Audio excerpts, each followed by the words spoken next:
szeretnék játék katonák szerte a szobában. Igazán rosszul, semmit se csináltam. Mindenben tanulni kell, ez az élet a legszörnyűbb dolog, és ezért van értelem fogadni. Nem annyit tesz, hogy szolgani, hány ki a fejedből ezt a sorgalét. Rájöttél már, az úttak a lurkolnak, mert a világ valójában furgontam. Kesztyű múzom, legyen ahogy lenni kell, de nem keresem a harcot már senkivel. A szemedben, ott az egész életed, szívedig rajta keresztül lépkedek. Öklemelje, megrázom a szilvafát, hogy majd eljátszhassak egy nagypapát. Ez a mi mesénk a betonból erdőben. Gyere barátom, üljünk ki a tetőre. A naplemente volt olyan, mint régen, a tükörképünk ott fenn az égen.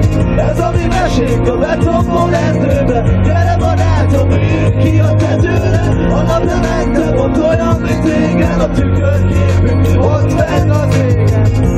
Bábásra, én sem várok rá, ez az élet, vére teli bőrkabát. Próbálok adni még, nem pedig elvenni, amit csak lehet a jelenben megtenni. Ez se nyugodtan, csak aztán ráismer, nem elég nézni, ez bizony látni kell. Tegyél magadért másról, ne várj csodát, és majd megfogod, Isten megtalál. Ez a mi mesénk a betonból erdőben. Gyere barátom, üljünk, nagyon kis alkak vagytok ám, pedig ezt szerintem itt páran ismeritek, majd akkor még egyszer figyelj.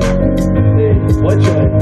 Ez a mi mesénk a betonból erdőben. Gyere barátom, üljünk ki az erdőben. A naplemente volt olyan, mint régen. Akkor most élesben figyelj, most én.